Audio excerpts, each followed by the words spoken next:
Hello, I'm Cathy McGee, Chief Executive of Dyslexia Scotland. This recording has been made in order to try to help answer some of the questions that we receive from parents and carers through the events that we hold about dyslexia in schools. It's important to remember that the approaches to identification and support of dyslexia in Scottish schools vary from school to school and from local authority to local authority. So it is difficult to give a one-size-fits-all answer in many cases. Details of how to contact Dyslexia Scotland's helpline will be shared at the end of this recording. Helpline advisors will be happy to give anyone advice and further information on the issues raised in today's recording.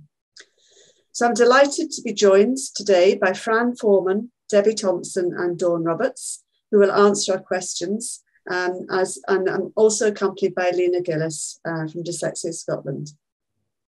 First of all, I'd like to invite them all to introduce themselves. So starting with Fran, could you please introduce yourself?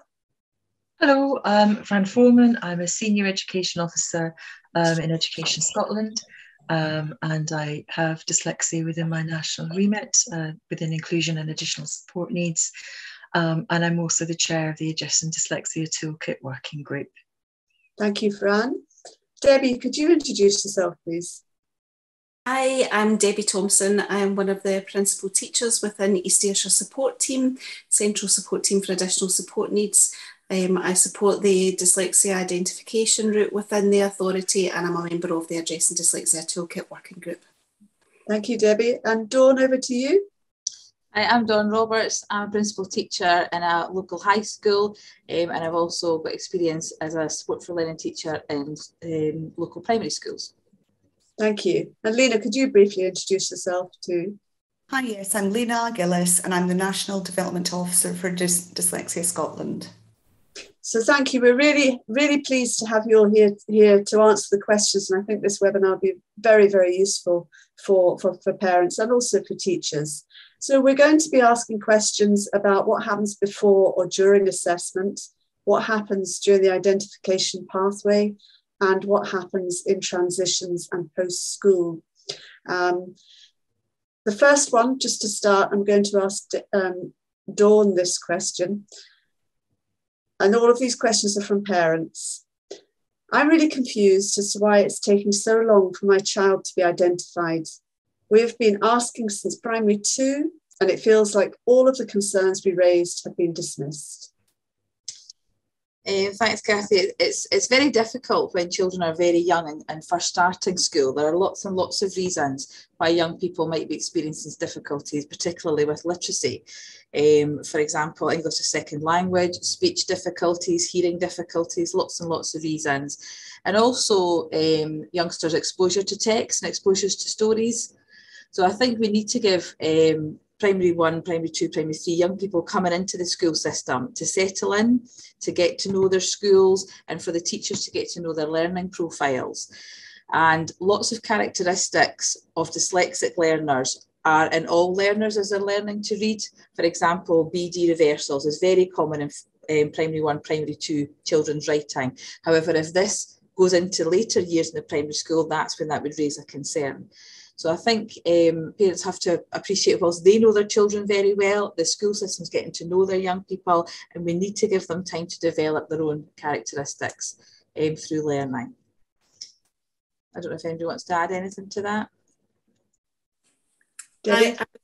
I was just going to add to that with the Scottish education system being needs-led, although you might not be getting that identification of dyslexia, that access to support should still be available at all those younger stages, and supporting those developmental needs going through those early stages of primary and seeing how your young learners adapt to those to supports and see if it helps them develop, or see if those challenges are still there for them, that we need to dig that bit deeper and see if there is dyslexia at the root of that.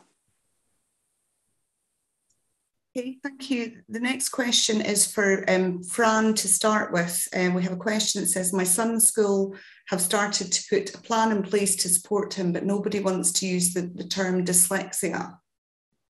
Thanks, Lena.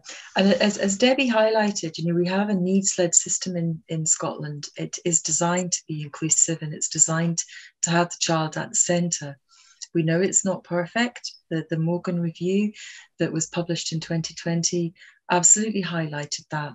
But I think one of the complexities that we have when we're looking at dyslexia is because of the needs-led system, there is no legal requirement to have a label or a sort of a formal label, or we'd say identification for dyslexia, not diagnosis. But when you're talking about any need, it's not that diagnosis or identification is not needed.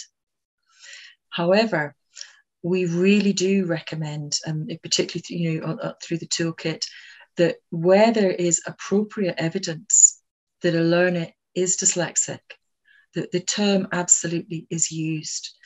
And so although it's not legally required, there's massive importance that we place on using that label. So the child or the young person themselves can develop their sense of self. They can begin to understand why they have these strengths, why they have some areas that they may, of difficulty. It's their metacognition, as we would kind of call it, and how it can affect their self-esteem as well. So it's really important that we shouldn't shy away from using the term. Schools are asked to report on it in terms of the CMIS, which is the Management Information System. But again, often you'll find that where the numbers are very low, it doesn't necessarily correlate with no support, as Debbie said. It's just that term's not being necessarily used.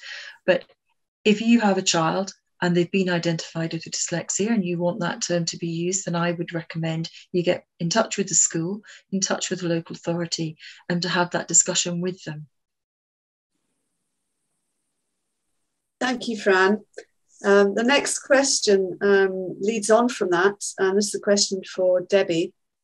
We've had an identification of dyslexia, but not extra support, so it feels pointless.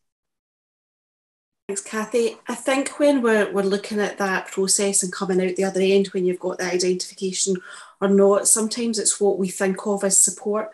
And as Fran touched upon, we are a needs-led system in Scotland, and when we're taking learners through that assessment process, regardless of the outcome, you should be looking at the strengths that they have that we can build on and the needs that are there that we can support. So support can be going in at all those stages, and there are so many supports that are readily available at that universal level, that are freely available through the likes of, we've become very au fait with using Glow and online supports with our learners, and they've learned those skills, and there's so many accessible tools that are just to the hand. So when you're looking at support, it's seeing what those supports are and what is relevant, because dyslexia is such a wide spectrum of those strengths and needs.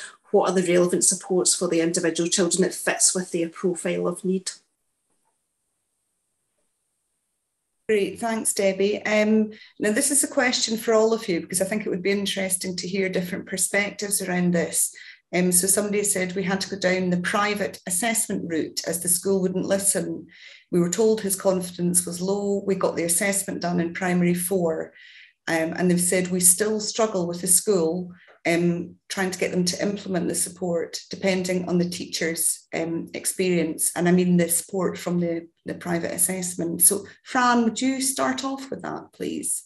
Yeah, absolutely. And our kind of first port of call with the hope would be that people don't feel they have to go through to get a private assessment. Absolutely.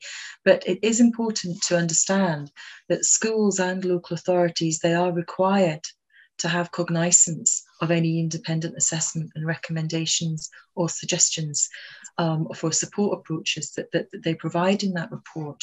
So that they need to take account of it unless they have a really very good reason that they can demonstrate why they're not going to take account of it. And we have information about this obviously on the toolkit as well, but the independent assessment can come at different times. As it may happen when the school is still in the process of doing a collaborative assessment. And I'll just pass over to Debbie.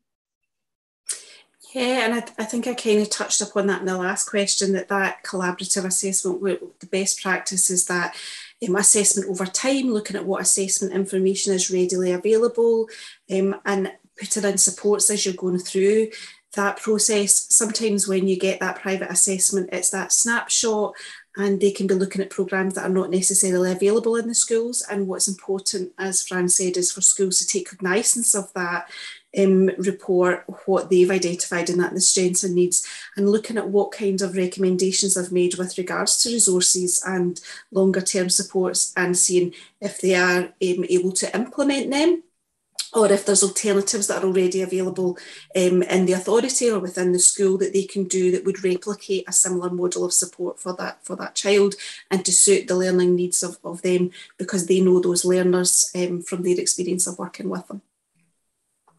I think it's quite important to say as well that when they're going for these private assessments, it's very much focused on literacy, as in when in a school environment, we often see their strengths, for example, in PE or in woodwork or in art, and they don't often get to see that. So it's a much more contextual assessment, I think.